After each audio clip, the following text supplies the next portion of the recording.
Welcome back, friends. It's been quite a while since I sat in front of the Aeon Trespass Odyssey table and got pumped about playing some ATO. Spent a weekend playing all sorts of other games. I played Too Many Bones, played Thunderstone Quest. I played lots and lots of games of the Star Wars deck building game. We played a game of Twilight Imperium. I played a game of War of the Ring. And I played a couple of games of Marvel Champions. So it was a very good weekend. But I'm excited to be back here now and get pumped for some ATO. So a couple of little things that I missed in the last episode. The first one being the story card. So we did actually progress to story card 2A. And one of the things we need to do when we do that is deal ourselves 3 cards from this deck that I'm about to deal from. So 1, 2, 3. So these are, and I'll switch over to the dice tray, these are tasks that we need to complete. And I'll just fix that screen. Yeah, these are tasks that I need to complete to progress the next story. So we need to complete all 3 of these in one single loop. Now, this particular story card, there's actually 6 different objectives that we can potentially complete. And if we collect progress tokens, that will allow us to draw more to increase the likelihood that we can complete the 3 tasks. However, they all have to be completed in the same time loop. Now remember, we can spend frozen time to extend a loop, so we may need to do that. But let's pop that to the side. That is something for us to think about. And the only other thing we need to do is trundle over here to this beautiful timeline battle against an oracle. And yeah, we'll get stuck in. So I don't think there's too much else that I had to remember to do. I've put the Black Lake terrain tile from the Children of the Sun story hub that we were on. Here are the Argonauts. We have Herodotus. We're just taking our 4 Dreamwalkers in. Solon has been upgraded with a Cronian strain. And that's about it. And he's obviously fused souls with Telebarcus, so he gets +1 precision. And I think that's pretty much it. So we'll just crack on over to the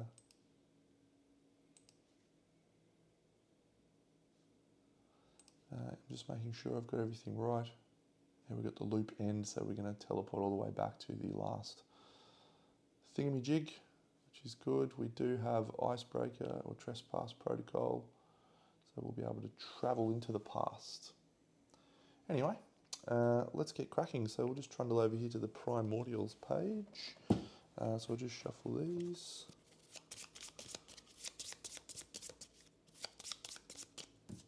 And this is a this is a wonderful, wonderful moment because I get to do in media res the proper way for the first time. And when I say the proper way, I mean every other time I've fought this guy, I have had this card do a minor, a major, and a grave trauma to every Titan. Do you know how many Titans I lost in that fight? Outstanding. I'm just going to shuffle these and then we'll get started. I don't think we need to change his facing.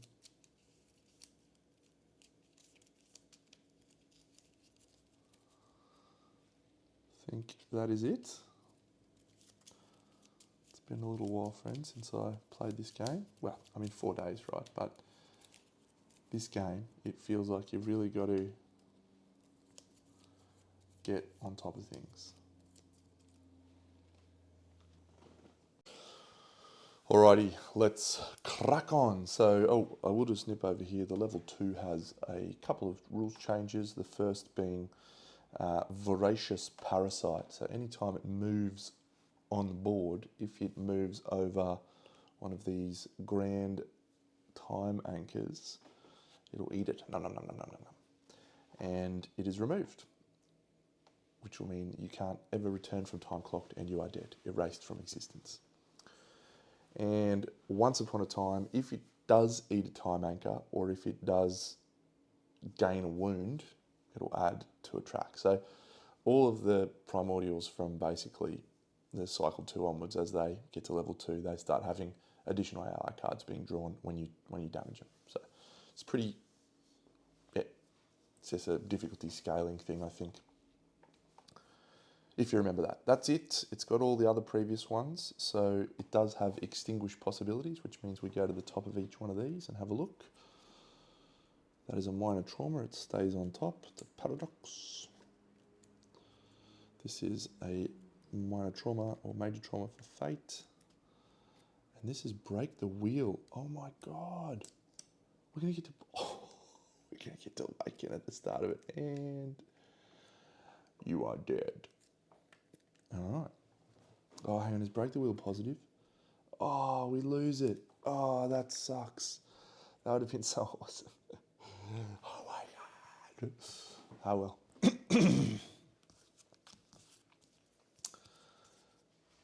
In media res. Starting from lowest fate and continuing in ascending order, Titans must draw and resolve a minor, major, and grave trauma. So they're all on 0, so we'll do this in whatever order we want. Otis 0 goes, and he's going to draw this one, which is gain a paradox. I'm shocked. I'm shocked by this turn of events. Argument number 2 will be Cersei, and she will have gain 2 fate. I'm shocked. This next one is the only one that we actually don't know about. So we'll do this on Solon, because he has a second chance ability, and it's a grave trauma, and he gets Deluge of Memories. Gain a Nemos node for chosen Nemos. We could... We'll get to Forbidden Love. And we can rouse other people. I like that a lot. That is it. My God, I can't believe how much less stressful that was. And then we draw another AI card. Let's go. Let's go. Paradoxical Strike. The priority target was our choice. So we'll give that to someone who has a shield, which is a Phyloctera. I just need to get my token out, actually. I actually packed the whole game up and unpacked it.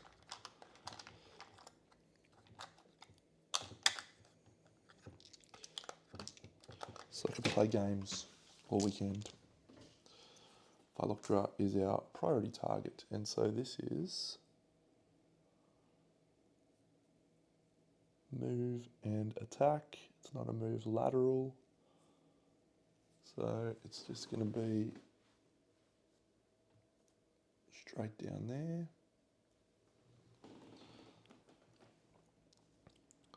Three dice on a 10 to evade. We have no evasion buffs.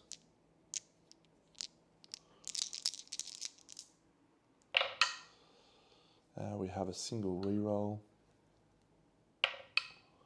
We do not successfully do anything there, which means we receive 3 fate. 1, 2, 3.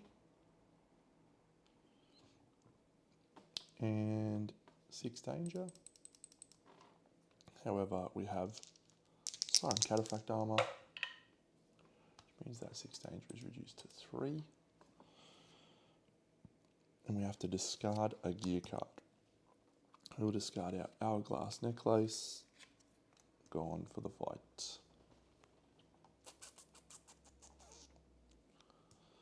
Then, after attack, rewind.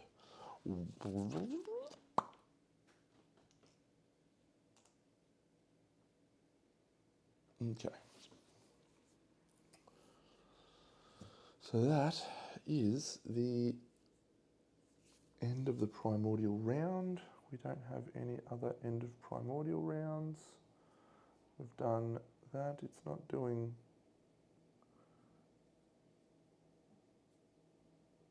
Yeah, it's not doing its thing at the end of the round. That's wonderful. I love it when we don't have to deal with an end of hope. Okay, so there's no tokens in the pool, and there's nothing I can do to add tokens to the pool. So,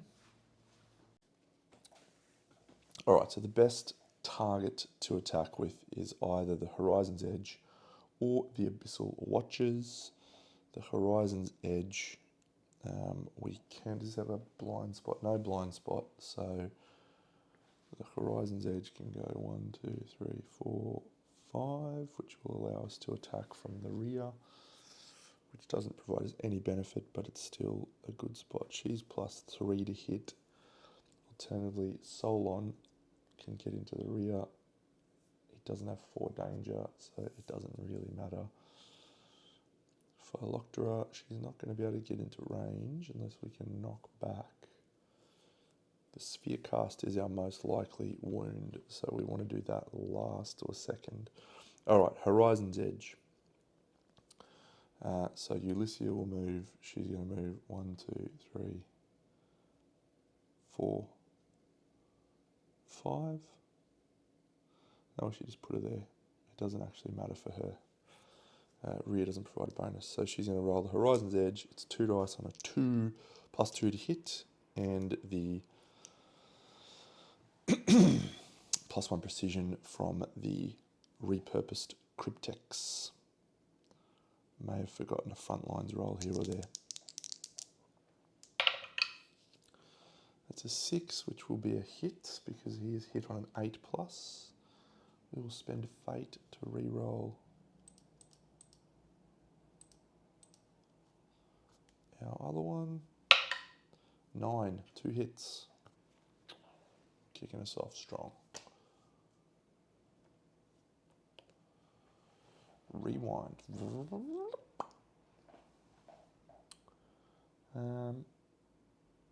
Now her token will be here. We didn't critical because we do not have deadly, because we are not in the blind spot. And so that means we are just rolling 2 reds, 1 red for Ulyssia, and 1 black for the weapon. So we need a 6, it's unlikely. 4, not bad. Don't have an auto break or anything, do we? No. It's a shame. Rewind. Glaciate your attacker's space. Glaciate is this.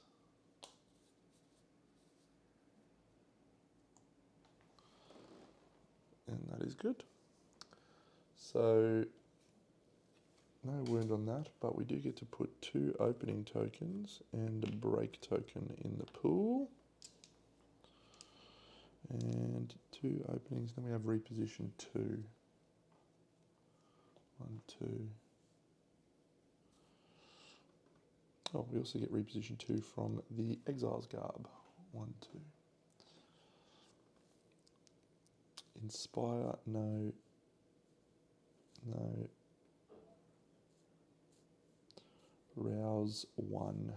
So we also get to put a Rouse token in the pool because we have a Rouse on the Siren Mask. She is definitely our first person to go. And just to show off the Siren Mask, it's a cool little item. I don't actually think I used it that much in the last time I played the campaign.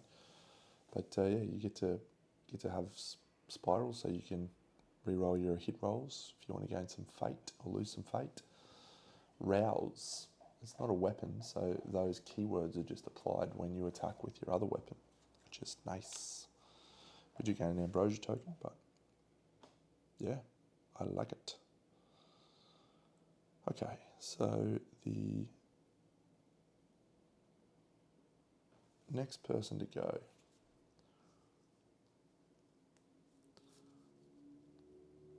There is +2 tokens in the pool. It's probably Solon at this point. So let's go with Solon. And he will go 1, 2, 3, 4, 5 into the rear. Now that doesn't do anything from a +1 to hit perspective, but if he had 2 Ambrosia tokens, which he does, then he will get an extra red dice when attacking from a rear or blind spot space. We are in the rear, even though it's not a blind spot. So he's going to make an attack. He's going to gain 2 fate to roll 6 dice. So 1, 2, 3, 4, 5, 6. He has Spiral 3, so he'll be able to reroll 3 of these hits to reduce his fate. He is +1 precision innately from being fused with Solon. There's 2 opening tokens in the pool, and this is +2 to hit. So he's +5 to hit in total, which means he's hitting on 3s.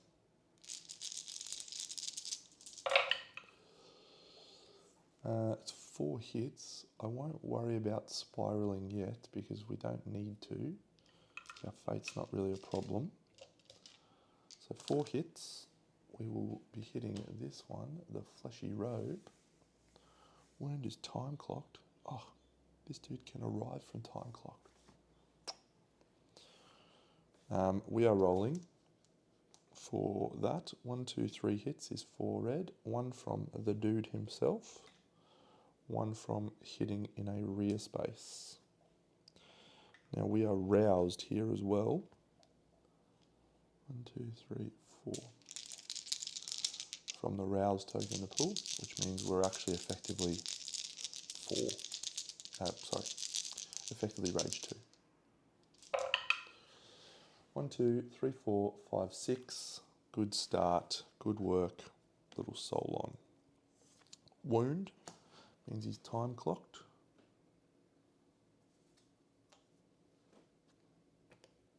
So he's removed from the board. And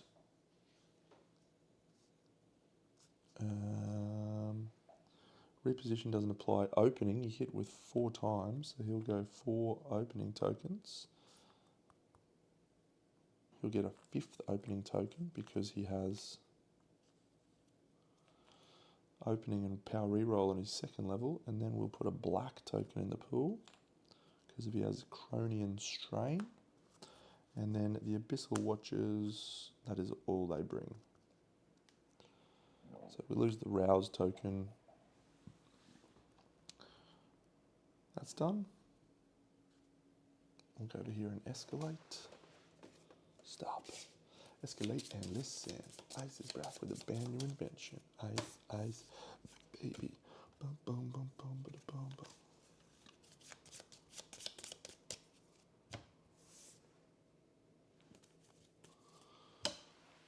Okay. So that is Solon done. Now he can arrive from time clocked whenever he wants. Now Phyloctera, I don't think she's going to be in range at all. She has the sword. She does have the ability to reflex and move 2 spaces, but I don't think that will happen. Alright, we're going to go with our friend Herodotus with his sphere cast. So he starts his turn there. He will shoot the sphere cast. This is a great turn to do this because there's 5 opening tokens in the pool. He is in the weapon's effective range, and he hits on a +1 and +5, so he hits on a 2+. Okay, and a fate. Lucky, rolls a 2. That's a hit. And a thingy, I should say. And it's the wrong angled wing.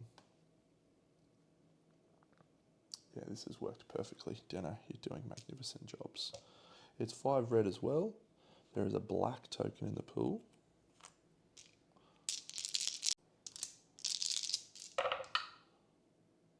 Six.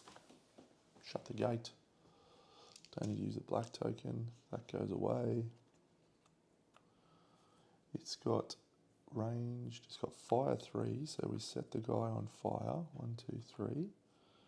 We've got reposition 1, so we're going to move forward 1 space for reposition 1. And it's got cumbersome, and it's got commit, so we do have to do that. We don't get to roll fail trick. And then the Oracle moves 3 spaces directly away from the attacker. Giant glaciate the previous space. We're going to go 1, 2, 3. We're going to giant glaciate his previous space.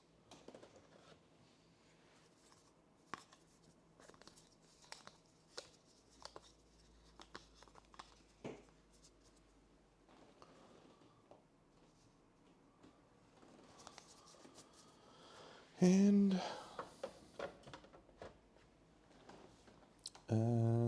he's got 1 thing, so I think we'll put an opening token in the pool. Yeah, we'll put an opening in the pool. Perfect. Escalation. And now, Philoctera is in range to have an attack. This is all going very well. This guy has suffered 2 wounds so far. So once upon a time, has 2 wounds on it. Okay.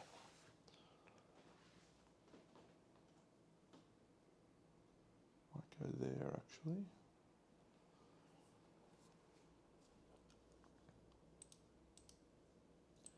Make an attack with the True Siren Blade. It's hitting on 1, 2, 3. So we'll be hitting on a 5. So we will spend a fate to reroll. Did I forget to draw her major trauma? I feel like I forgot to draw her major trauma. It's on the bottom. Yep, I definitely forgot to draw her major trauma.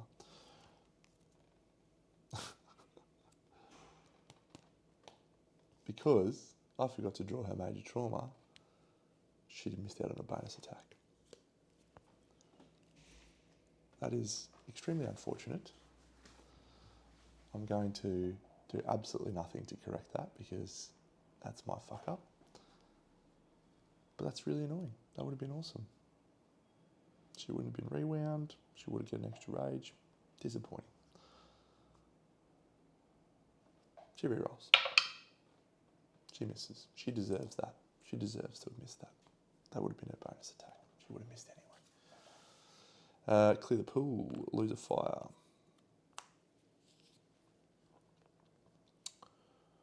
Over to the primordial buffhead.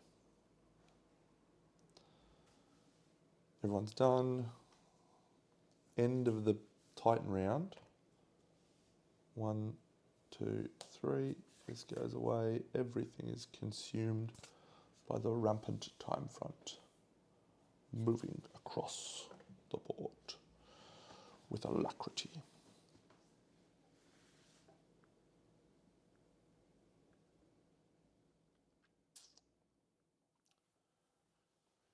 Cool, so let's draw him an AI card.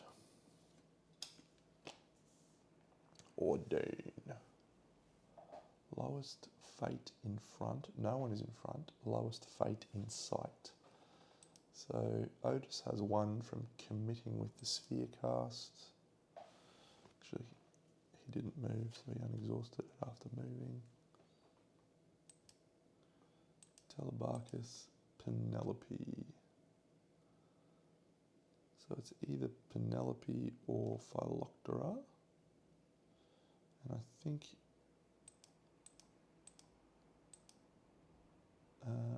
it is Ulyssia being piloted by Penelope because when she made an attack she gained the priority target token. Great. So 3 on a 9. 1, 2, 3. She has the Exile's Garb, which means she gets that to 3 on an 8. And she has 2 rerolls, thanks to, or 3 rerolls, thanks to Siren Mask.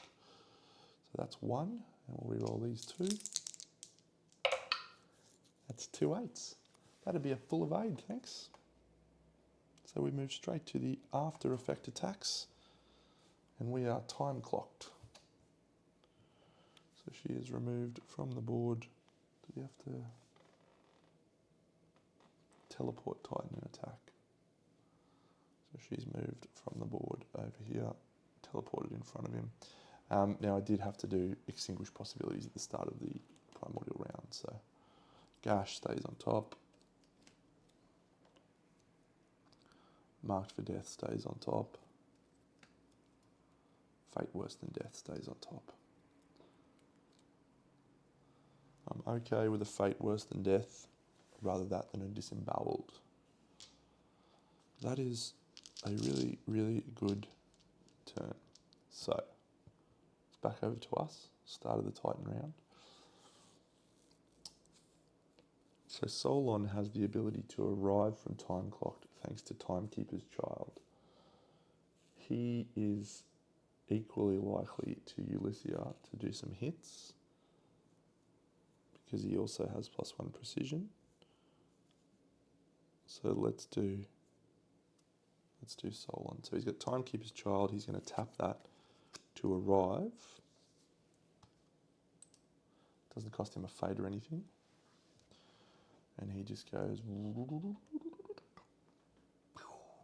1, 2, 3, 4, 5. So he's going to get into the rear so he can make a bonus dice. He'll roll 6 dice from his attack with the Abyssal Watchers. And he's hitting on, what is he hitting on now? 5s. So he's missed 3. If we need 4 plus hits, alright, so we'll re-roll 2 of those. On averages we should hit. We miss. It's unfortunate. But we've got 3 hits. Oh, that's good. 1, 2, 3 hits. And his dice. Atemporal. What happens on that? I can't remember. 1, 2, 3, 4. So we do get it through, which is good. Wasn't a critical. The fire goes away. We can't leave fire in the pool, but we'll put a black. We'll put an opening. And we will put nothing else, I think. Black, opening, power reroll. Yep. Oh yeah. 3 openings for the weapon. 1, 2, 3 from the 3 hits that we had.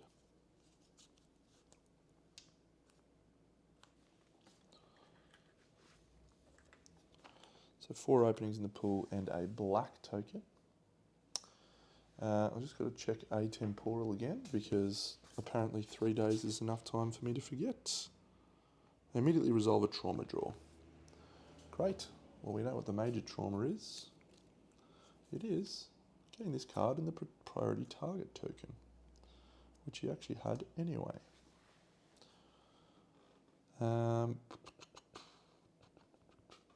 So he's done. His token stays where it is. And with the Abyssal Watchers, he can reposition 2, 1, 2. And we will use his Fate Safe. I know there is no opportunity after that because he's moved and attacked. So he can't use his Fate Safe to reduce his fate by 1. Next person to attack is most definitely going to be Otis 0. So he will use, once again, oh, I think I need to do an escalation. 1, 2, 3. I need to add another wound to Or Once Upon a Time.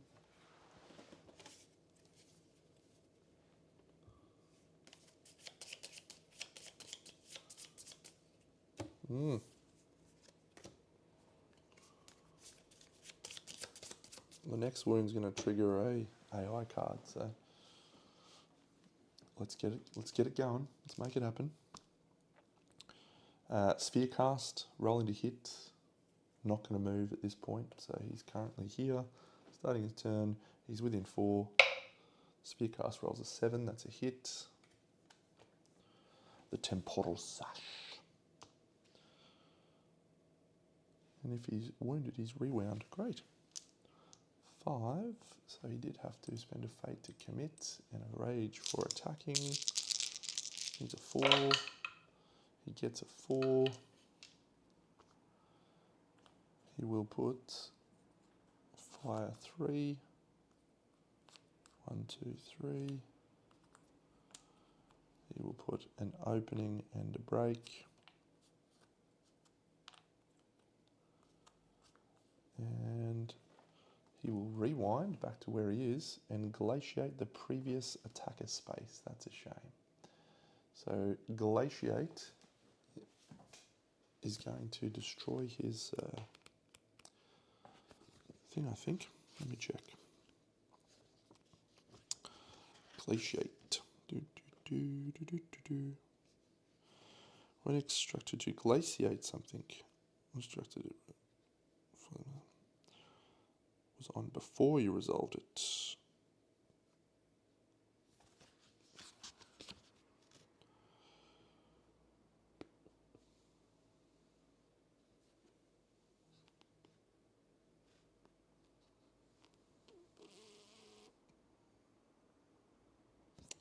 So I can't remember, I think just that means anything on there. So he's going to suffer crash.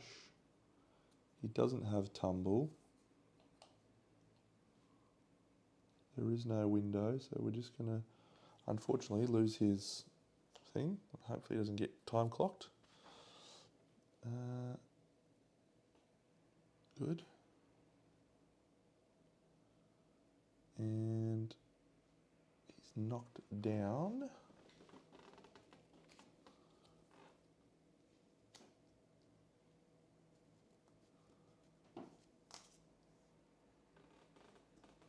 And he gains a danger, and because it is a black iceberg, he also gains a ambrosia.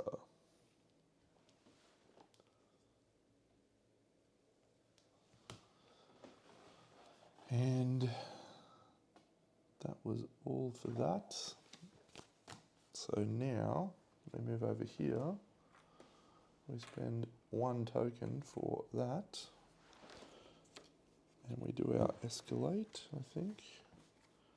2, 3, 4 wounds.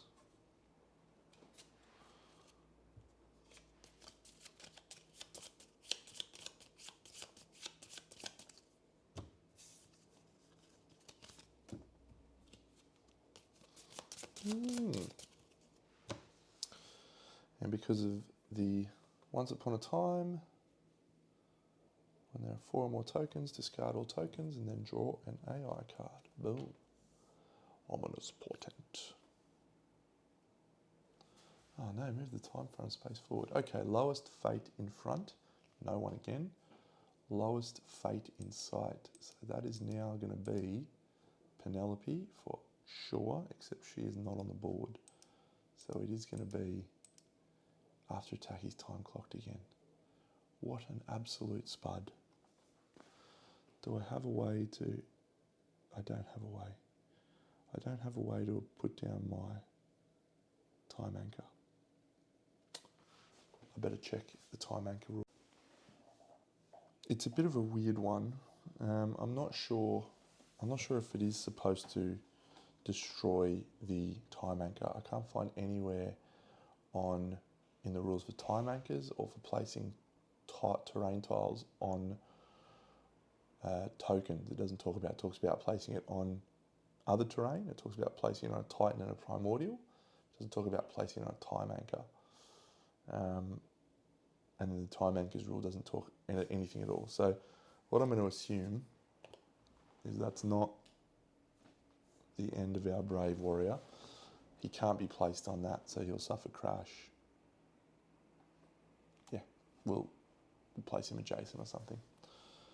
We're going to teleport the Titan, which means he teleports over to here, and we're going to judge him.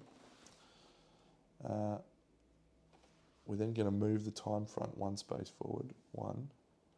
We actually also should have moved at the end of the Titan turn. Oh no, we haven't got to the end of the Titan turn yet. And we're going to test wisdom or will. We will test a wisdom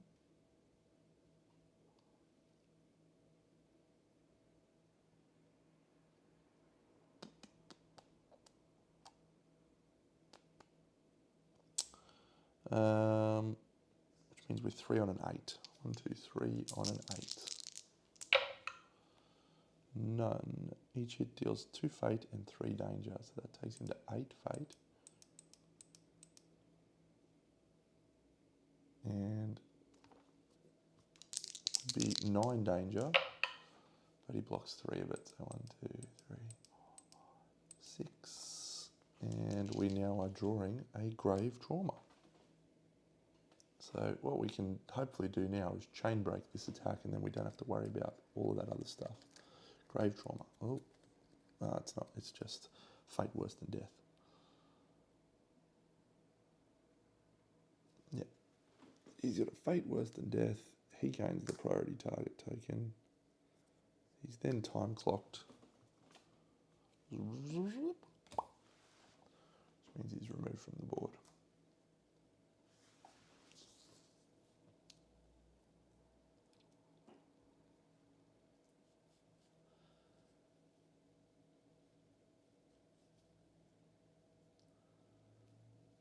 And that is the end of his turn. You can't read it. Yeah, if your card is discarded at the end of your next turn, flip this card. Alright, do we have an Inspire? We do. We do. Okay. So he's done. He's done.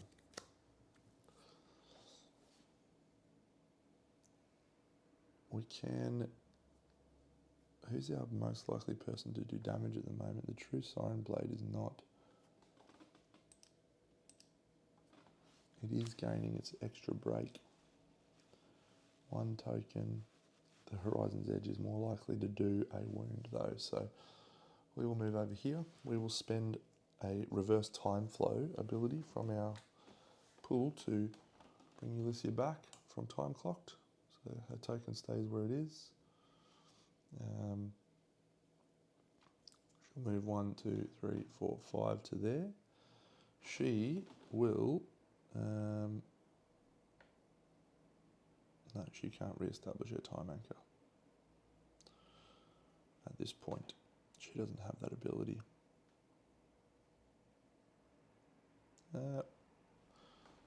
Yeah, but we might not actually move her yet. We'll just do the attack first because she gets +1 precision when she's on a time anchor. So she'll swing with the Horizon's Edge. 8 and 8, that's definitely 2 hits.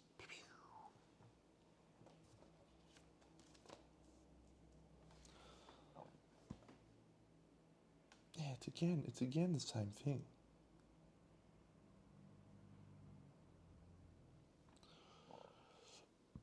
I might have to look up the thing. Oh no, it's not her. Gain Rage. 2 hits. 2 reds plus an extra red plus a black. There is 4 break tokens in the pool. We need a 7. The Many-Eyed Face. 1, 2, 3, 4, 5, 6, 7.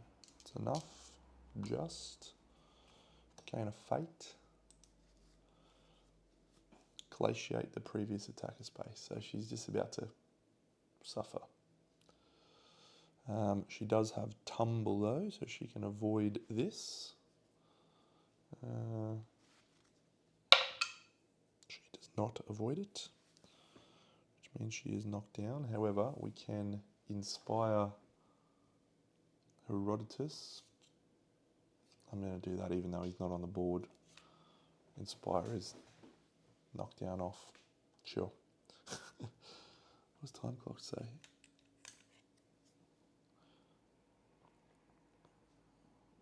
Or be targeted. I don't think that's, yeah.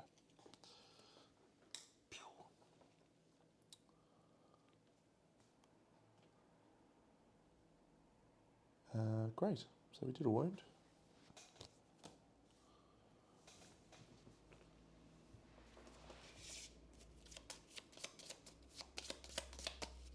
Oh no. 3 on top. Oh well, you've got to do some of them at some point. 5 wounds down. She has been glaciated and knocked down on her space.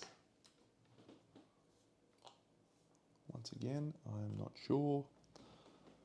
I will check that at a later stage. Building the pool. It's opening from the sword, and then we'll go break from the horizon's edge and her. We'll also put a rouse token in there.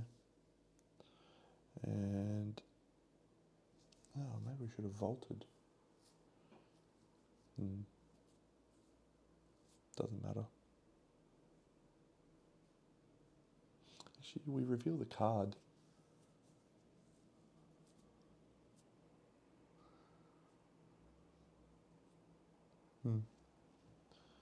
If I do that,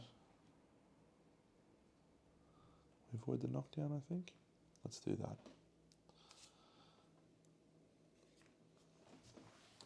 Vault. So we have Vault on the Exile's Garb. That allows us to reposition. 1, 2. Cool. So those have been done. Everyone's been done except for Cersei Guard. So she will go. She will move nowhere. She's just going to attack with the True Siren Blade right now.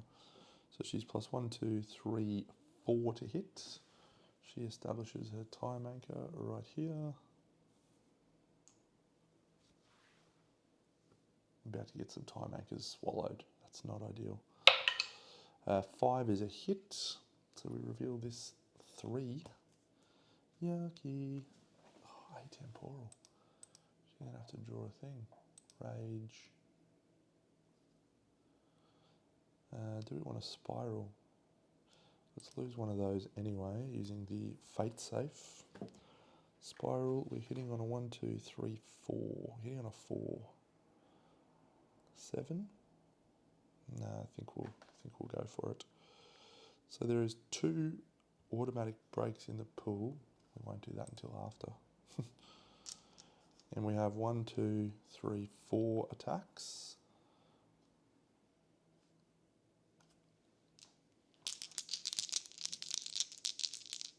If we fail, we move the time front 2 spaces forward. Suboptimal.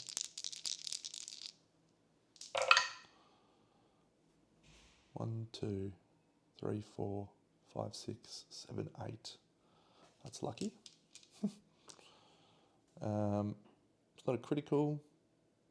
We don't have any other penalties, but because it's atemporal. Oh wow, that's an AI3. That's awesome. 3 wounds on the Once Upon a Time. That's a double wound added to the stack, so we are now 7 wounds down. And because it's a 3, we take a 1 out. 1, and we put in another 3, and then we shuffle. And this goes on the bottom. And then we take a 1 out of here. We put a 3 in. And that is done, and that is done. And over here, we now have to do a draw from atemporal. We are Fate 6. Gain 2 rage, Kratos Glimpse. Oh yeah. And now we will get to do our pool. So the Siren Blade is opening 1. Got Motivate, so we're going to motivate someone over here.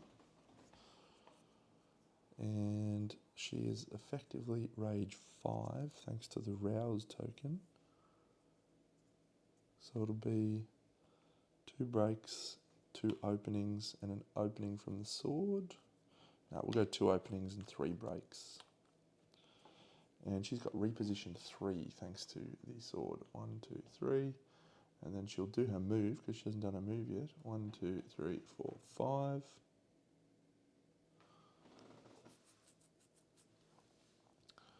What map tile are we on? We're on Delphians. So I don't need to improve my diplomacy with them. So we'll stay like that. She doesn't have a way to do a time anchor as yet. And so that is the end of the primordial, so the Titan round. So the stupid thing's going to go 1, 2, 3. 1, 2, 3. 1, 2, 3. Stupid thing.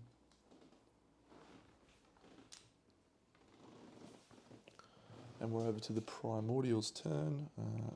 We do a draw, still a gash, a giant gash, and there will be a reckoning. All fine, all fine. And we know that the death, the bad obel's still on top, so that stays on there. Okay. Draw an AI card.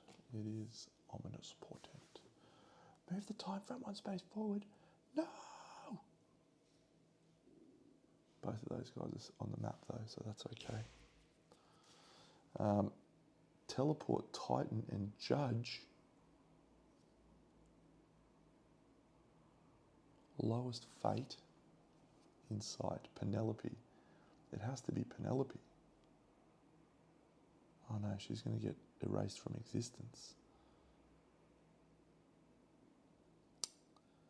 I don't think we can do anything about that actually.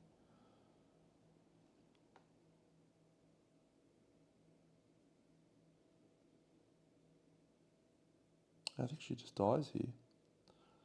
So if we have a look at the timing, so the first thing that happens is teleport Titan and Judge. So she gets teleported to here. And then I'll just double check teleport Titan. I think that's in book 2.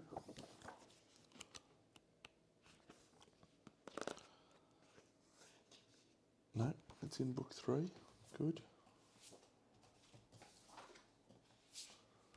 Love having 4 rulebooks. New attack types, no. Teleporting Titans. Ooh, yeah. If no spaces were indicated, place them on a space adjacent to the primordial, in front if possible. And then, because there's 2 paradox, that is it. So we'll just read the time front card. If a Titan would die by moving onto or beyond this board edge, it is erased from existence instead.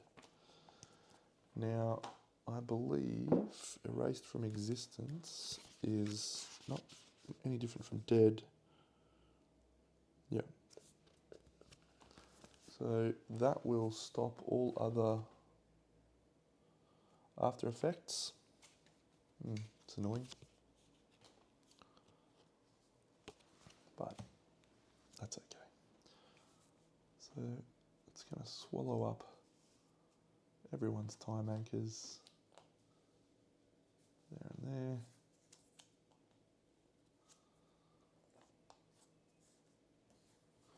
She's erased from existence, which gives everyone else a rage. Rage, rage, rage, rage.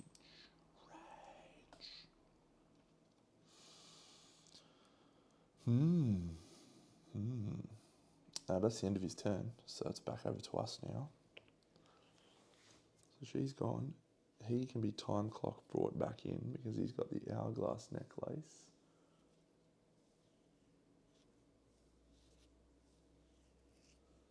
Sphere cast did do a wound.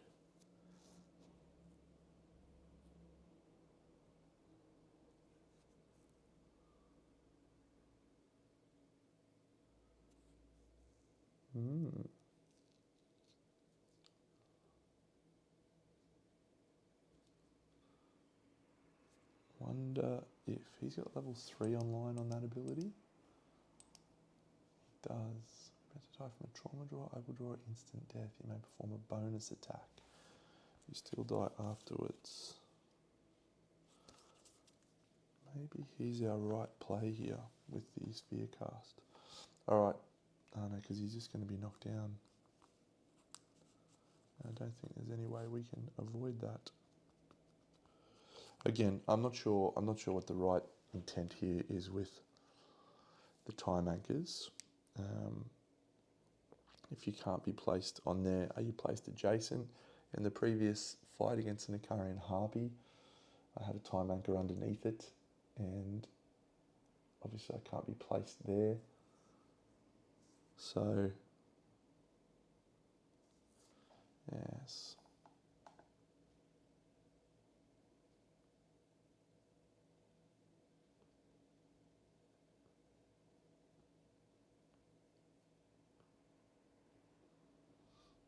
Not sure. Alright, I won't do him. I'll do Solon. One, 2, 3, 4, 5. Yep. So he'll go into the rear space. He will make a swing. He will gain 2 fate. And he will roll 1, 2, 3, 4, 5, 6 dice. These are all hitting on 4s. And we will spiral. Oh, man. Come on, you roll better than that, Telebacchus. An AI 2 on top. I think we need to re-roll one of those. Yucky. 4 hits.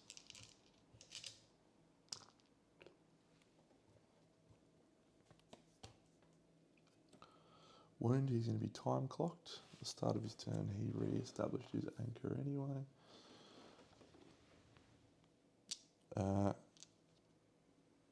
5 reds. He's 4 rage. Yep. 7. Huge.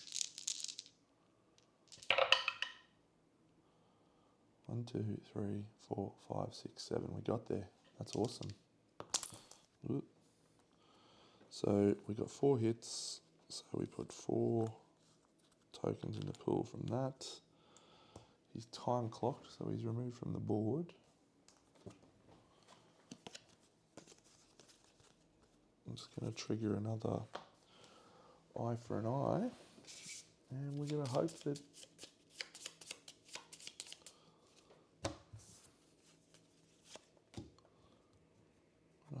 our, no, it's a 3 going in.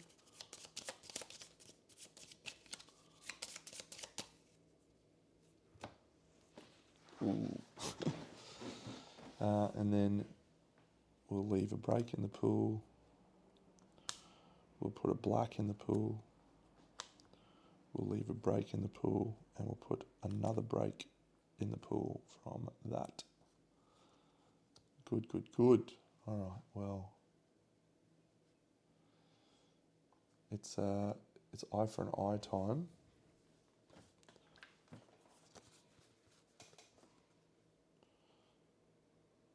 Done 8 wounds. So this next wound, if I can get it, is enough. But we have to survive this AI card level 3, and our only person that can attack this turn is going to be the target. Furthest Titan, that is her. It's a double laser.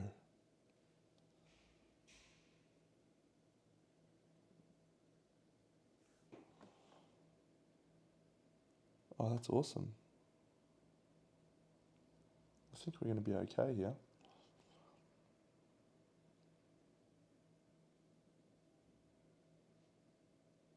Or are we? No, we're not. So I'll just step through. The Hyptime Oracle is going to move lateral, so he's going to move across. He's going to num this. Num. He's going to smash that. When he nums one of those, he adds a eye for an eye token. Doesn't matter. So I do 2 wounds, he dies. And then, because there's 3 paradox, it's a double laser. If I had an Iapetus Lifesaver on this chick, which I do not, we would be able to move behind this and the attack would fail, but we cannot. So then, each hit deals 4 danger, rewind. Alright, 3 on a 12, I can't avoid that. Of course it's our, yeah, great.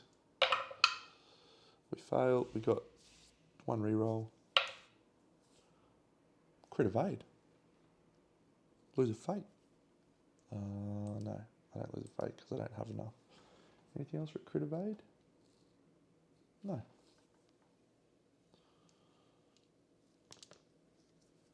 Oh, we could do this. Each hit deals 4 danger, so that's 8 danger. 8 goes down to 5. Oh my god, she's going to survive, assuming we don't have a really awful one.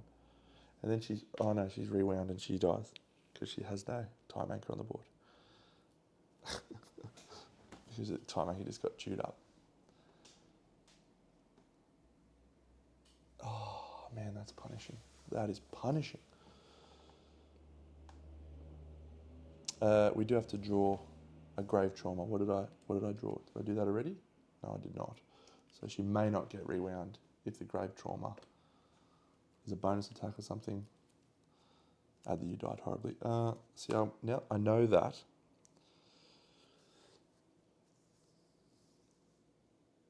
So I'm probably best to put that on the bottom of the deck and hope that this next one is one that creates a bonus attack. So I'm doing that because I have the ability to drop it down. Push the limit. What a great plan, Dino. I have just avoided death and cancelled all of the after-time attacks. Oh my god. Wow. 1, 2, 3, 4. And this is to win. This is to win the battle. It's a 2+ to hit with the true Siren Blade.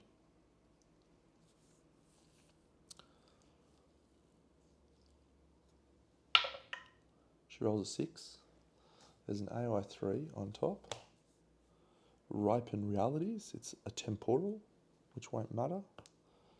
She's 3, 4, and she's 6 raid, so she's 5 with 2 reds. Breaks already in the pool. Alright, we should nut this for sure. 1, 2, 3, 4, 5, 6, 7, 8, 9. Bonus attack comes in for the win. Comes in clutch. Comes in clutch. Let's go. Get out of here. Get out of here, guy. So the only person who actually died was Ulyssia. Or her Titan, rather. And her Titan was no one special.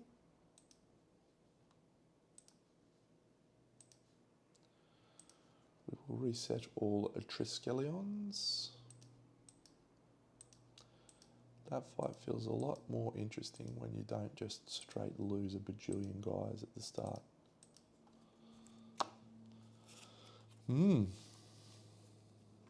Yeah, so just to step through my logic in that last turn then. We have an overtime laser. We know that the overtime laser is either going to trigger an obel draw or it's going to trigger a grave trauma draw if I can roll reasonably well. So if I trigger an obel draw, it's a 50-50, I'm dying anyway, doesn't matter. If I trigger a grave trauma, the only way I can survive, because he nobbled on my face, is to chain break the attack. Knowing that I know that, using my possibility matrix, I can place the top card of the trauma deck on the bottom, and that can be done as a interrupt ability. So I feel good about it.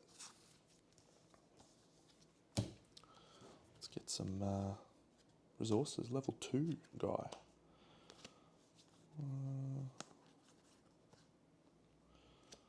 So we got 1, 2, 3, 4, 5, 6 ambrosia, which goes to 12. And we've got 4 eye clusters, and we've got 4 clothed flesh. That'll do. That'll do, pig. We triggered a story Nemos, and we have, what else we got in the timeline? Yep, great. So we've got a combat research. It won't be Sun Descendant sighting because I don't have the technology to choose that yet. It will actually be Hypertime Oracle sighting. We need a level 2 Hypertime Oracle battle, which we have. So we will take that. We do need to mark the evolution track to show that we've done that. And that allows us to make some new gear. So the Hypertime Oracle sighting, Glacial Fabric, Parallel Anchor, Timeline Synchronizer. Glacial Fabric may be worthy of selection.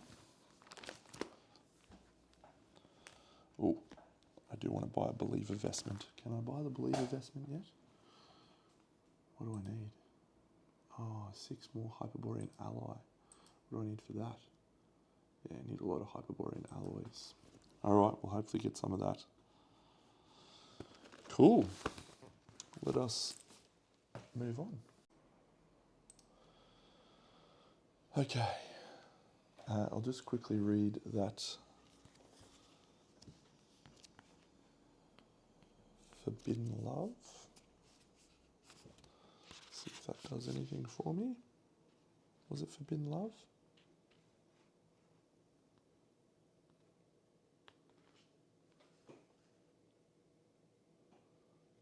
Yeah. Okay.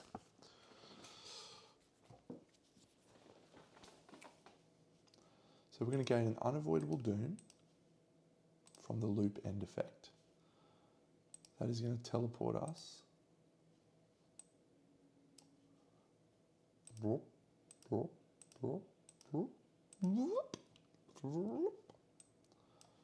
thanks to the loop end effect. So we now have to do 1, 2, 3, 4, 5, 6. We're going to write loop end here as well.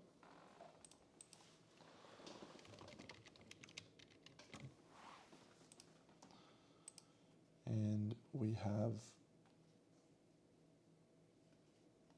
I done my 44? Cargo knowledge.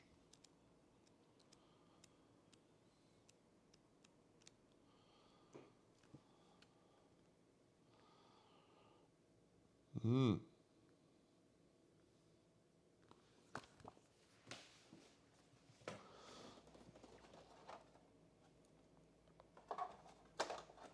going to put that there so I don't forget that, because that is awesome. And I think that's the end of that. Great. We'll probably fight that guy again next time. That was a bit of fun.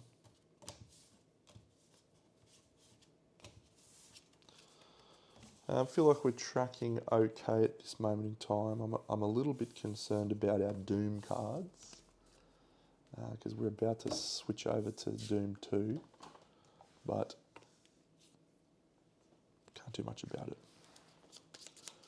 Alright, so when we're on tile 42, let's just look at these 3. When we're on tile 42, lose a crew. When you're on tile 32, lose a hull. When you're on tile 54, lose any 10 primordial resources to reveal the impurities in the ambrosia stockpile. Okay, well, we have revealed none of those map tiles thus far, but it is a new day and a new dawn, and we will move up here. We have a hub adventure, we have a doom, and we are moving into Twilight Watch territory. We will roll a attempt to avoid that gaining of the doom, a hope logic roll. 7, not enough, I don't think. It's 9 plus current doom card, so that is not enough. Glad I didn't spend a fate. Flip these. 3 Hyperborean alloy. That is awesome.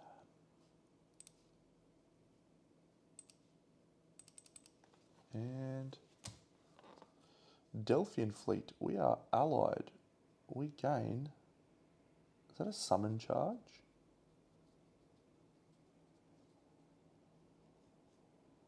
Huh. Summon charge. It's pretty cool. I think that's a summon charge. I don't know that symbol all that well. I think the symbol is actually trespass. Next one, Twilight Pathfinder. Resolve an effect based on we are friendly with the Twilight Watch. Neutral. Okay, then I'll go fate. It's a real shame. And Skin of Malice.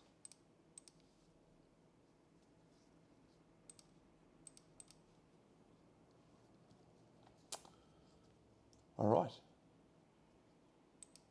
Move over to the story hub. Oh, those are both removed.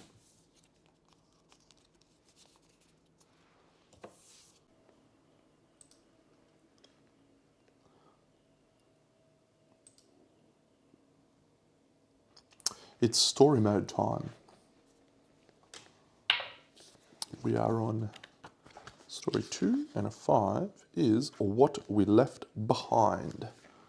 And there is Hyperborean ruins in our next battle. Got to remember to mark those. I always forget.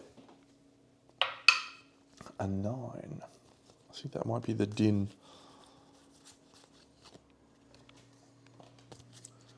Which I think we have already done.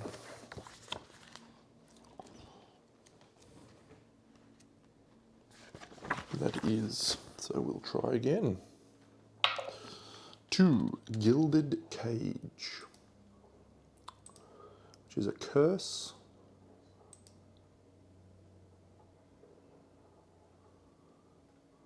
No and no.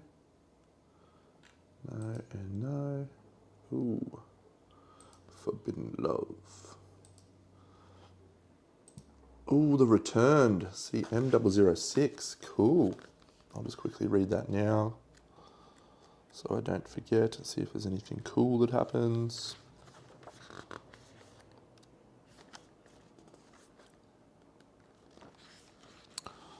The Returned. Oh. That would be cool, but no relevance.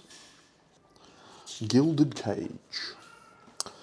The village of Itea appears in front of you with alarming suddenness. One moment you are pushing your way through a thick blizzard. The next you stumble into a blindingly bright day surrounded by rolling fields of golden wheat. Looking back, you see nothing of the snowstorm you had been struggling through. You've passed to another time of Delphi.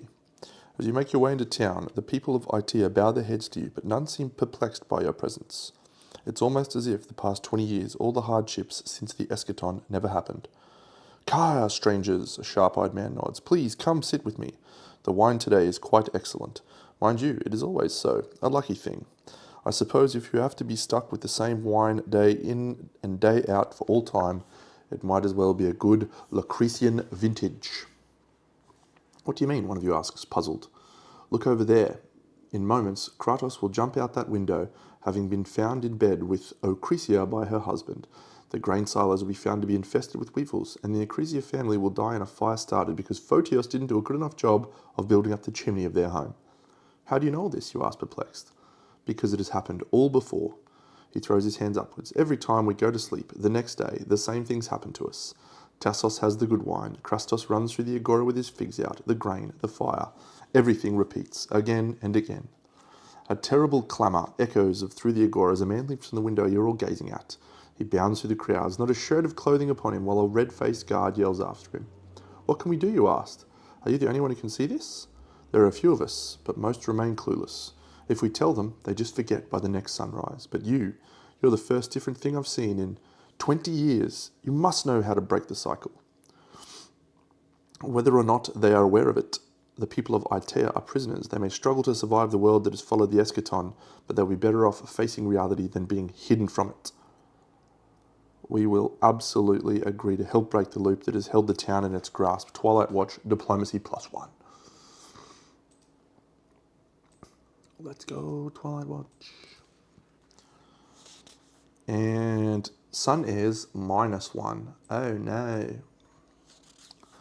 See 11. Take some time, but eventually you find the source of the anomaly, a strange machina sitting at the heart of the local temple to Helios. Its workings are too complex for you to decipher, but disarming it is a fairly straightforward, with a thrust of your Xiphos into a delicate-looking piece of the mechanism. With a start, the world flickers and the sun suddenly vanishes from overhead, replaced by the roiling storm clouds of the Delphian wastes. The people of the village cry out in fear at the sight. Explaining the situation to the townsfolk takes some time, but by the end of it you think they understand. More than a few of them speak out against your actions, decrying being forced to face such a harsh, cruel reality, but most are thankful to be free. They will struggle, but in the end they'll be able to make decisions for themselves once more. Gain a paradox. And a glory. Alright, so we have 2 glory on the story card, and where is the story card? Here it is. As you can see over here, we have 1 glory, and again, I didn't do this last time when I got this, and I should have. So we're actually going to gain another clue to add to our list of tasks we can do. So we can design a maze stone solution. Ooh. Any other timeline events? Nothing. We'll just check the tile itself.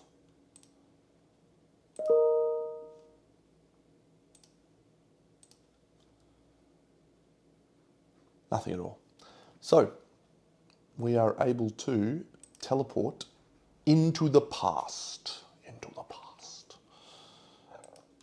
And so we are going to do that. Now, how do I do that on Scribe, I wonder?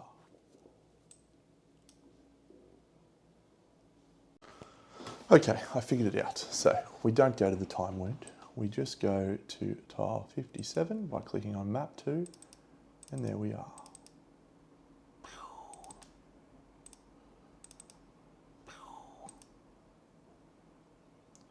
We have a glory, and we have another lighthouse, which is awesome because we can place our anchor right here. So we will place the anchor right there. Mark the timeline step. It's a structural research. Let's do these bad boys. 3 Hyperborean allies. I think that's really good for us because we get to make one of the things, I think. And 2 Siren Shell and the adversary spawns. Okay, this is going to be tricky.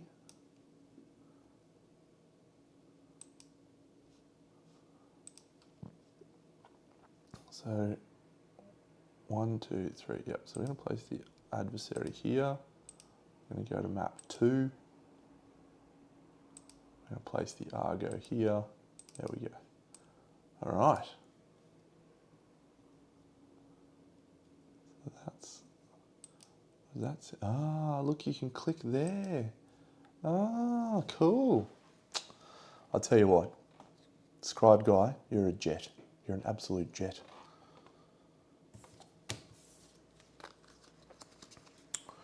So there's no story node on this one. We gain another glory, which takes us to 3. That is going to allow us to draw another clue. It will be this one. Okay, so now we need to start thinking about which direction to go for our goals. Okay, so 59 and 55. Any of these go, ooh, 54. Okay, so I think we need to go left, which will send us towards this one, which is 54. Yep, good. All right, so let's go and mark our structural tech. Choose our structural tech rather. Let's see, we haven't explored 20 tiles in the past.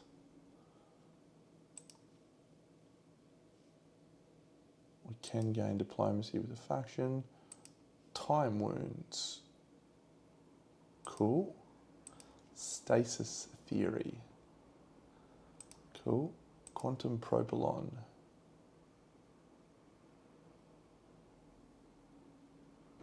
Cool. Icebreaker protocol. We can't choose. Delphian investigations. Delphian advanced time solutions. We will take advanced time solutions. And so that increases our time silo to 5, which is useful. And also allows us to extend the loop.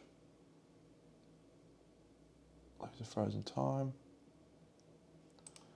It was advanced time solutions, wasn't it? Yeah, so we can actually just gain a paradox to extend our loop. We don't have to spend our frozen time, which is cool. I don't know what having 15 paradoxes does, but we could get there if we needed to. That's this timeline. Let's go and have a look at tile 55, shall we? Boom.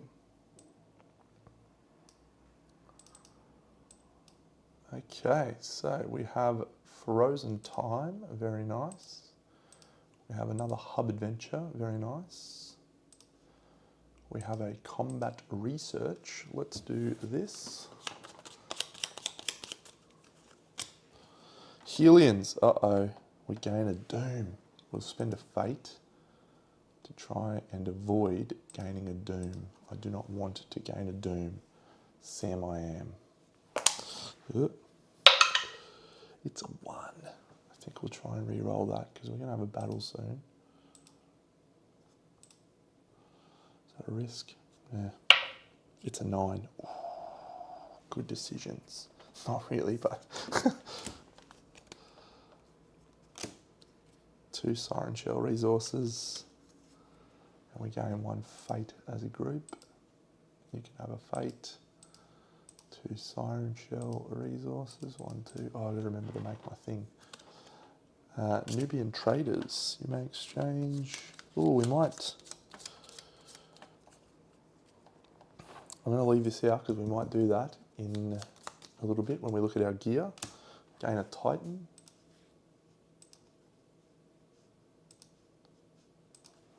And 3 Siren Shell. Nice.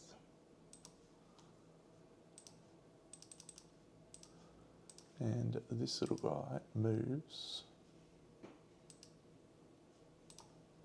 Click there.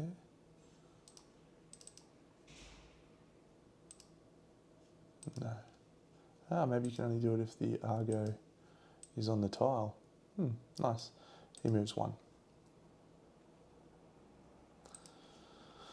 Okay, so I'm going to just very quickly do the... Oh, I'm supposed to take the Helions out of there.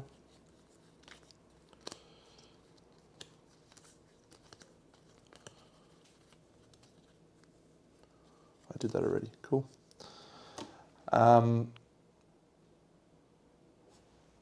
got a story, so I'll do that in a second. So the story, it's a 10. What's a 10? 10 is can't go back.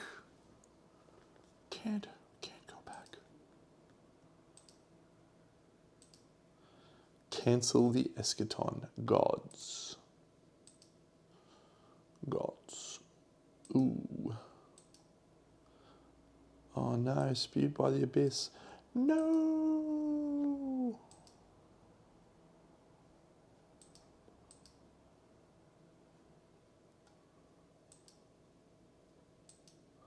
Oh.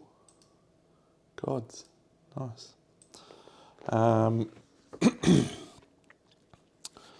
Can't go back.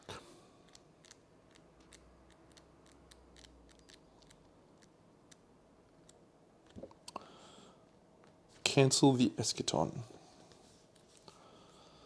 Through a rift in time, you have gone back to the gilded age of Delphi, when the sun air's power was at its height.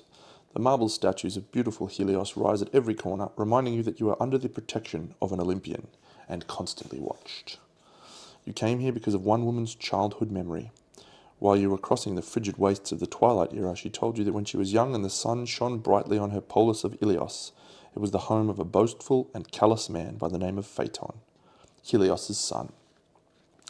You're not eager to meet this narcissistic demigod, but you hope he will have some answers for you about the curse put on Icarus, and if the tales are true, he too rode a sky chariot once, that of his divine father, and crashed it, drawing Helios' eternal ire. If that anger still burns in this timeline, you may be able to get something out of him. As you walk through the Delphian polis looking for the radiant man, you can't shake the feeling that something isn't as it should be. A familiar uneasiness creeps up on you, just like every time you travel through the ages, but this time is different. Something potent hangs in the air, an invisible shadow looming over all and gripping your throats. That's when realization hits you. This is the moment, right before the end, the eve of the eschaton.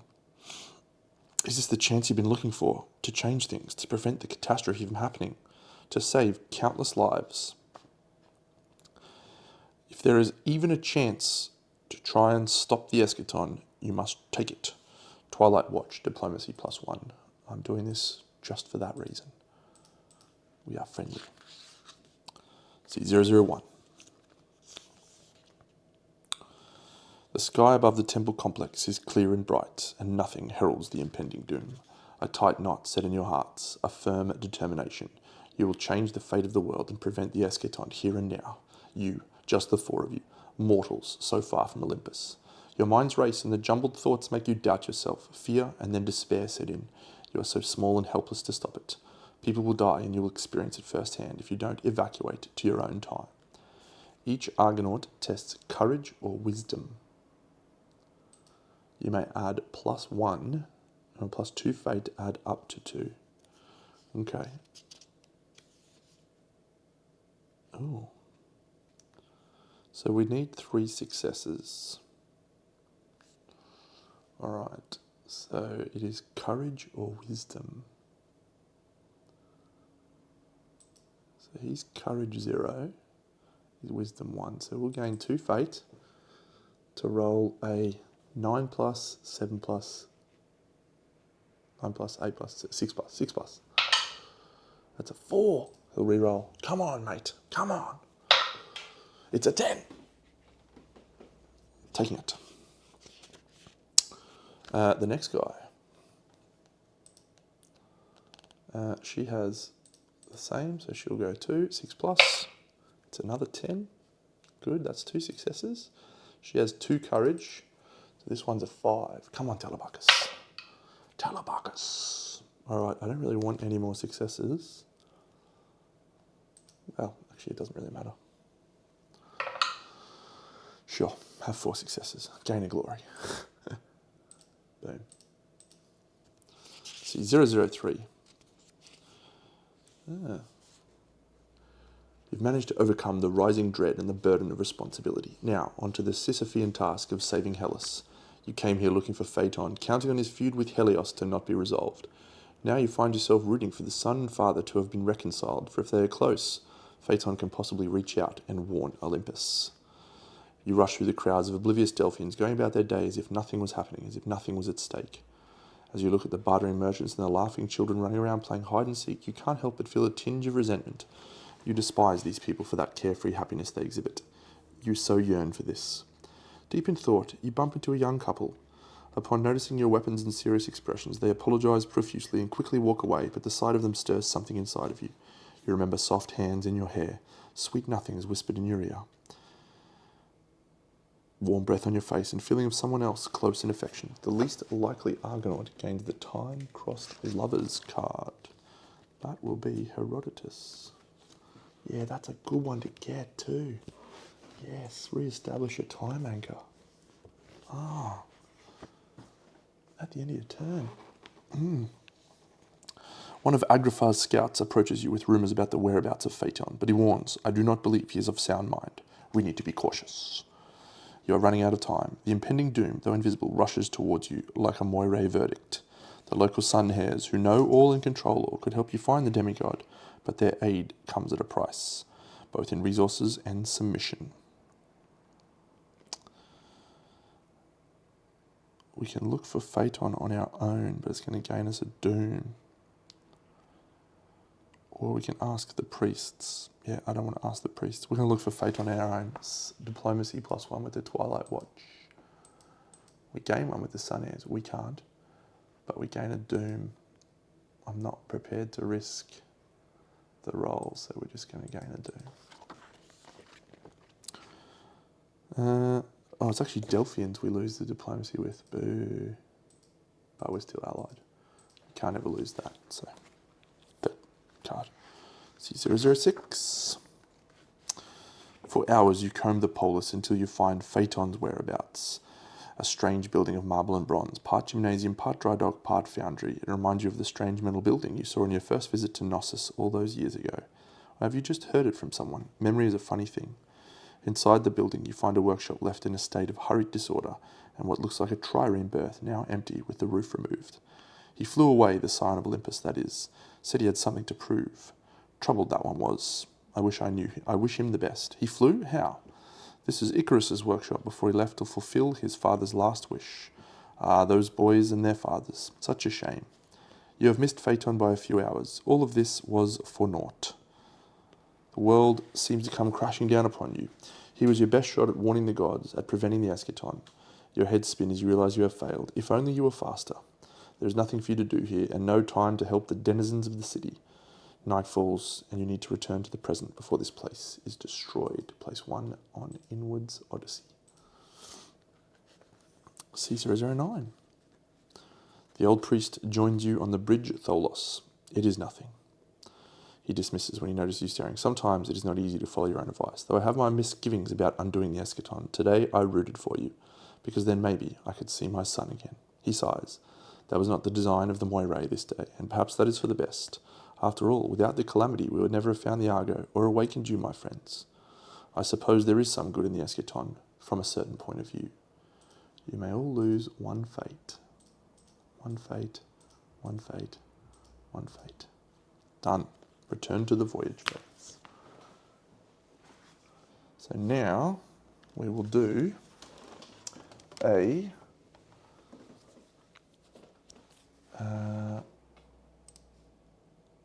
combat research, and I think we are going to go for Sun Descendant sighting now,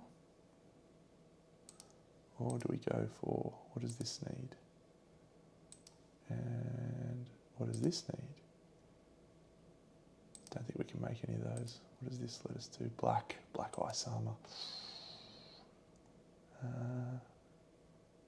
do we need for that? Atemporal support equipment. So, how do we get atemporal support equipment?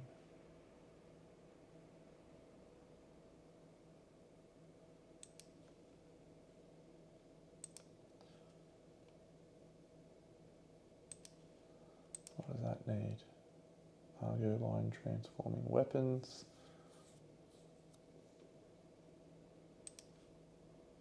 That needs atemporal support equipment. And that is what leads to atemporal support equipment. Alright. We'll go Sun Descendant sighting. And we now have, unfortunately, an Argonaut retiring, which is Cersei. She has just concluded, spewed by the abyss. Mark C12, gain 1 inwards Odyssey.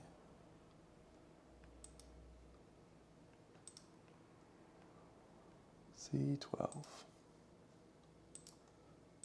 1 inwards Odyssey, or Argo knowledge, I should say, 45. And retire your Argonaut. Then activate a new Argonaut.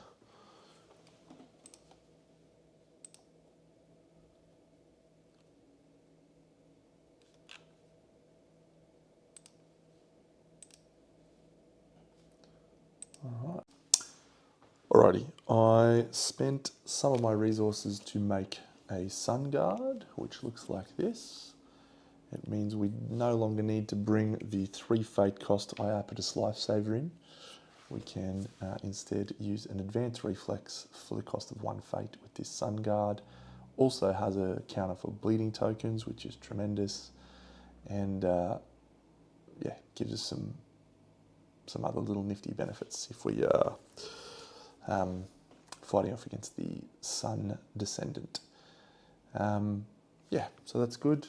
I was going to make the Believer Vestment, and I will still make that at some point, but we'll probably hold off on that for a little bit. We don't have any resources, Hyperborean Alloys, because I used them all on them.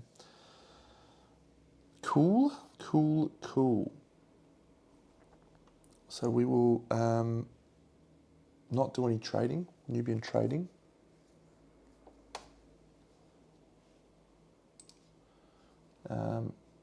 Yeah, we spent all of our Hyperborean Alloy and Frozen Ambrosia on those 2 Sun Guards.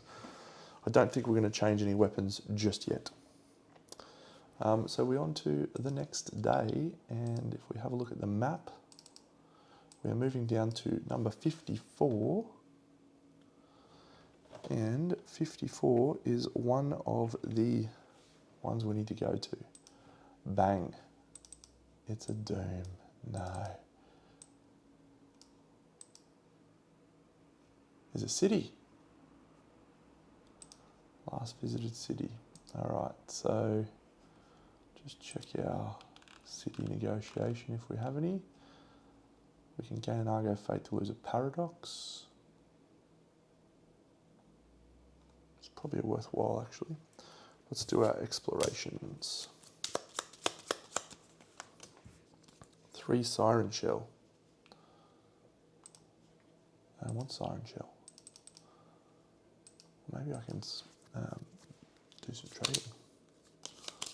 And 1 Daedalus Machina. The tile we're on, I think, is a friendly one. So we're going to gain 2. I was wrong, it's not friendly. The Doom. The Doom.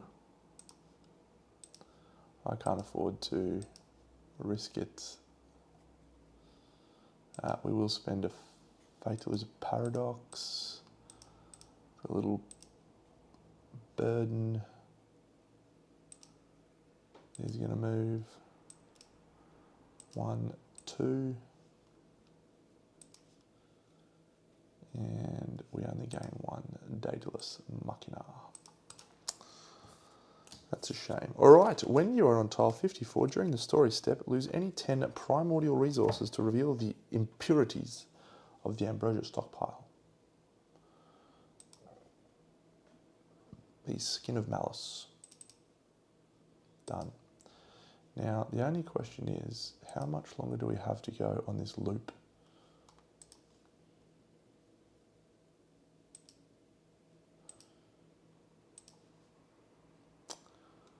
Two.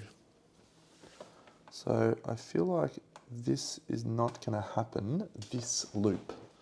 So let's, instead of spending those 10, let's hold on to them, and we know that that is where that tile is. So we'll try and come back to that one, I think. We're going to Dreamwalker.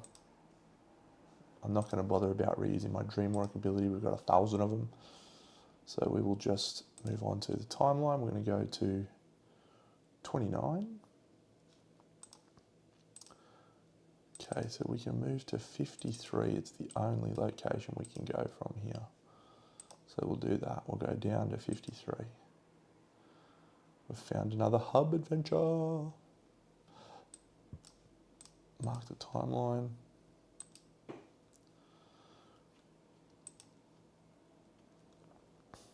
And let's do our shuffles.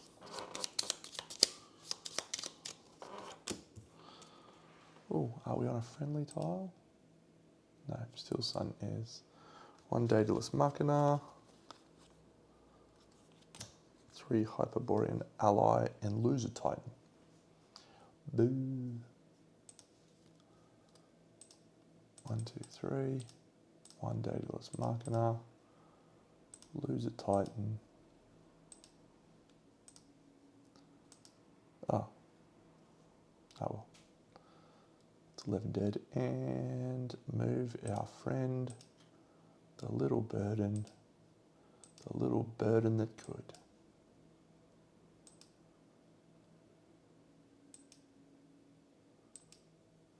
There he is, look at him. 1, 2.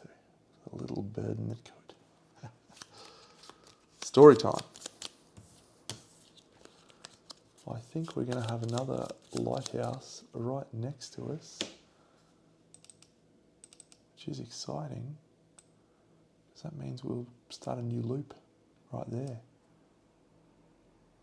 Interesting. Yep. Cool. Story phase. Adventure Hub. 6. What we left behind.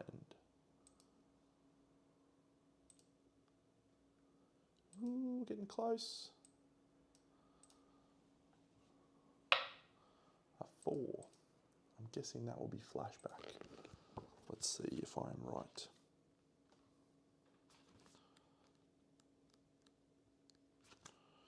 3, 4, flashback. And we shall burn to death any heretics that defy our holy Lord who shines so brilliantly in the sky. His blazing fury shall beat on the brows of our enemies, while giving warmth and safety to our children that are threatened by the non-believers. The priest's cheeks flush scarlet as he bellows out his vitriolic message, the assembled crowd looking up at him with wide eyes, a fervorous light that kindles in the gazes of some. The Sun Air's priest's message is finding fertile soil among the people of Upaleo. Subtle movement in the corner of your eye catches your attention. Figures sprawled flat upon the red tiles of the nearby Tholos, their outlines barely visible against the outline of the building. You move to investigate. You slip through the crowd and make your way up to the rooftop, finding there a cadre of haggard warriors whom you recognize to be members of the Twilight Watch. The leader of the troop, a young woman with tangled auburn hair, spots you and tenses. A bow of dark wood rests in her hands, an arrow already nocked and aimed at the priest's heart. Don't try to stop us, Argonauts. We're here for that lunatic's head, and nothing will get in our way. Why? The party leader asks carefully. The rest of the Twilight Watch have already begun reaching for their weapons, although nobody is moving to attack, yet. We found a weakness in the world, the woman says, a way back. It took us here. You may not be able to see it yet, but that man, that beast over there, in our time has killed so many, slaughtered entire families, burned villages. She stutters, barely containing her rage. He claims to do it for his sun god, but he does it only for himself. He's sick inside and will use that sickness to plague this town for decades. Do we allow the Twilight Watch to complete their mission? Yes, because it gains us a thing with the Twilight Watch. Diplomacy. I forgot to check if anyone's got tragedy. I also forgot that I had to make a new Argonaut, and her name is Fisher, and she has a life of regret, which is a tragedy. Unearned life, a tragedy. Tragedy, timekeeper's child, and no tragedy.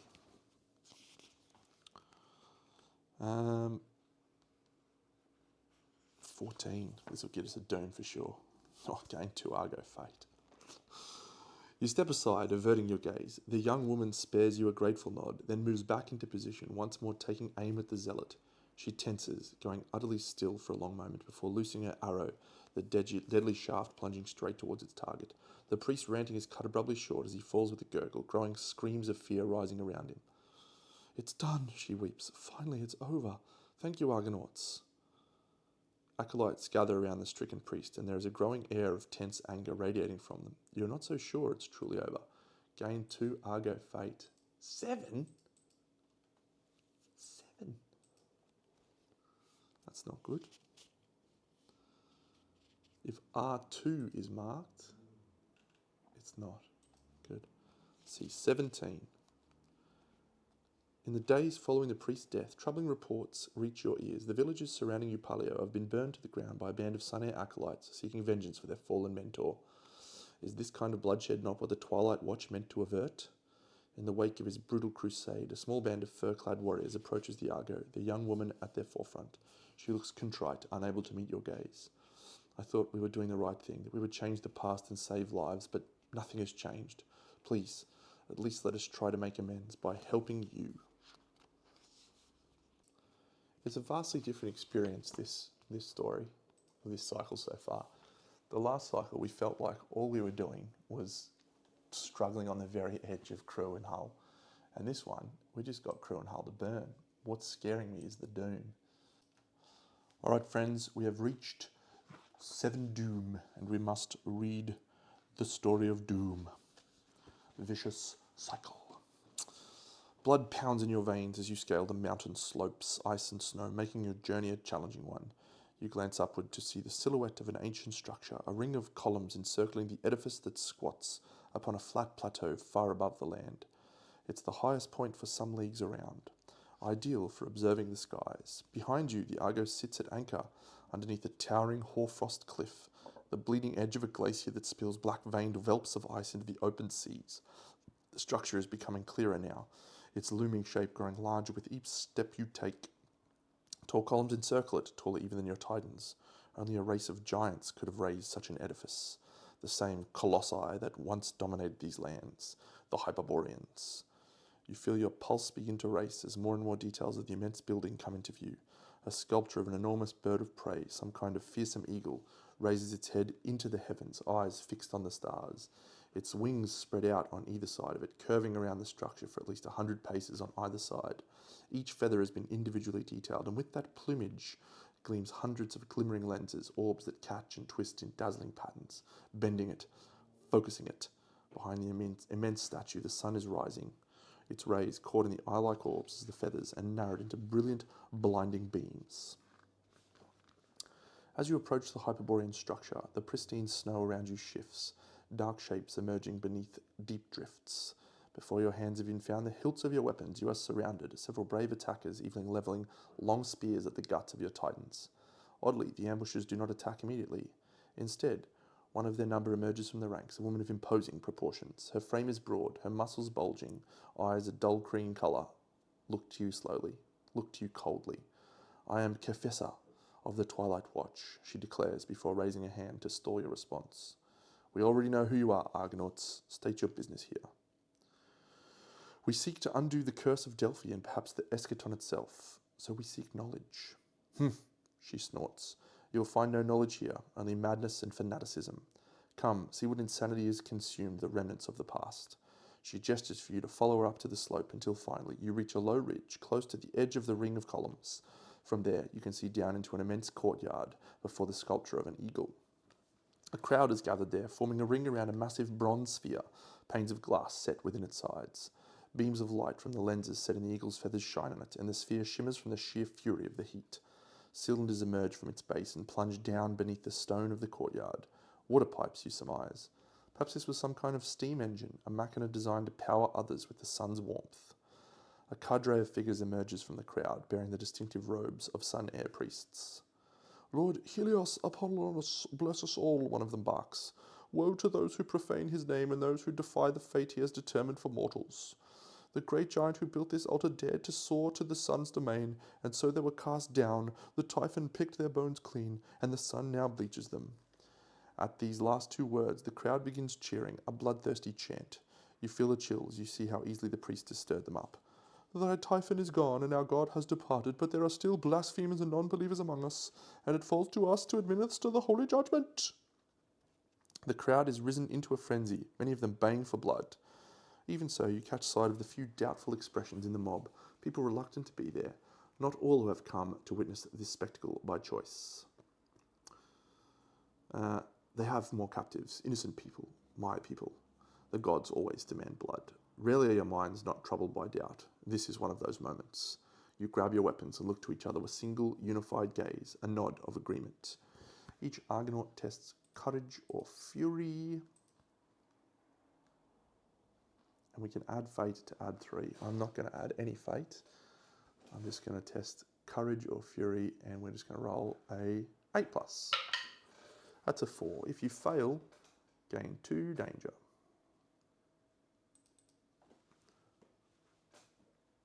Courage or fury, +2 courage means this is a 6.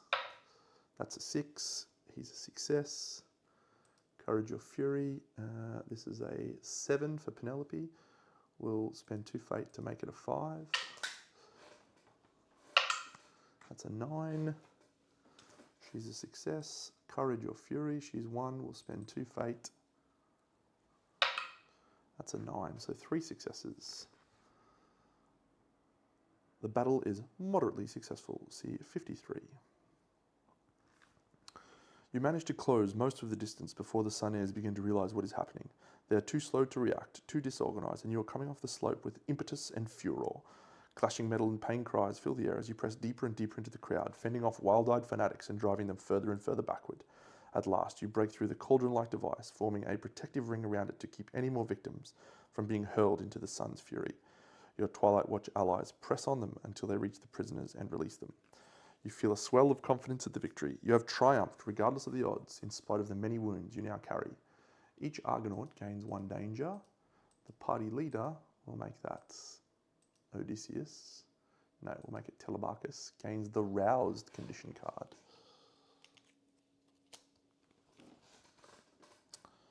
C55. Silence falls over the courtyard as the fighting comes to an end. You survey the faces of the visible in the cowering crowd of Sunhair adherents, bloodied and frightened and confused. You feel a swell of pity for them. They have been led down this path by fearsome and charismatic leaders preying on their ignorance, fears and dreams. Kefissa steps forward, a blood-stained blade clutched in her grasp. She snarls, making ready to charge the remaining Sun Heirs. We will decide if we want to drive them out and end these rites for good. We can either lose a crew, lose a hull and try to redeem the Sun Heirs, or we can go Twilight Watch Diplomacy +1, 56.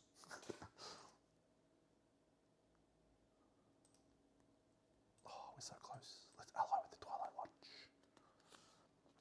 56. You step up next to Kefissa and her kin, holding your weapons at the ready. The remaining Sun Heirs look to your grim features, spattered with the blood of their allies, and then the equally cold expressions of the Twilight Watch. They stand firm for a moment longer, and then their nerve finally breaks, and they flee out of the circle of columns with frenzied, fear-fueled speed. The Twilight Watch follow them a little way, eager to catch more, but you and your comrades choose to remain in the courtyard, an uneasy feeling settling in your gut. These people, these followers of the sun, they'll remember what you did here. Aggression births only further aggression, and these cultists need only find another charismatic leader to follow before they slip back into their old ways. They may no longer have the machina of the Hyperborean ruins, but there will still be those who face the kiss of the sun.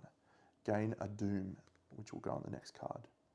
Diplomacy Sun Heirs, -2. Oh no. Mark 03.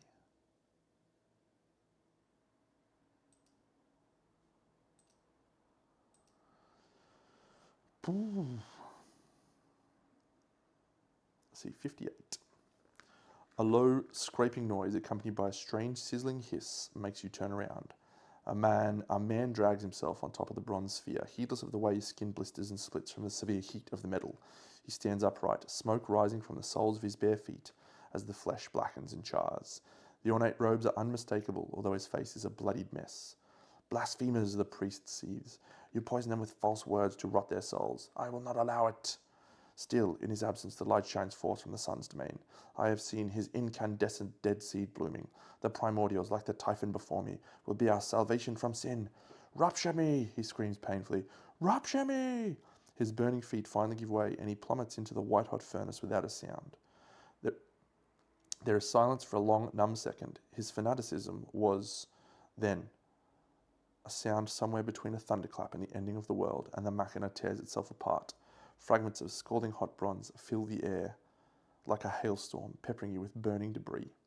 A miniature black sun now hangs in its place, pulsing with a blinding white light, swelling like a bee sting. The air is perfectly still for a moment, and there is a rush of pressure and tendrils of blackness see from within, twisting like roots, reaching hungrily. A tentacle as thick around the Titan, as thick around as a Titan is tall, oozes from the sun, followed by another and another. They spear upwards and outwards, and they wrap themselves around the Hyperborean eagle statue.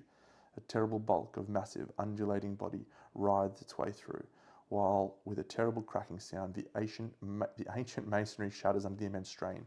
Gargantuan, monstrous, indescribable, the towering mass of bone and flesh rises up into the air, a new peak to the mountain you stand upon. Go to the Endure the Sun battle. So, we will be going to an Endure the Sun battle. And that will be in the next episode, friends. So, I look forward to catching up with you then, where we will hopefully endure the sun, and we will have a battle royale against the Sun Descendant, and then we will have another battle straight after that, probably against a Hypertime Oracle in literally the next timeline day. So when we explore one map, we're going to have combat, structural, timeline, battle, loop end, all sorts. It's going to be great. Anyway, hope you enjoyed. I'll see you in the next episode. Big Deno, out.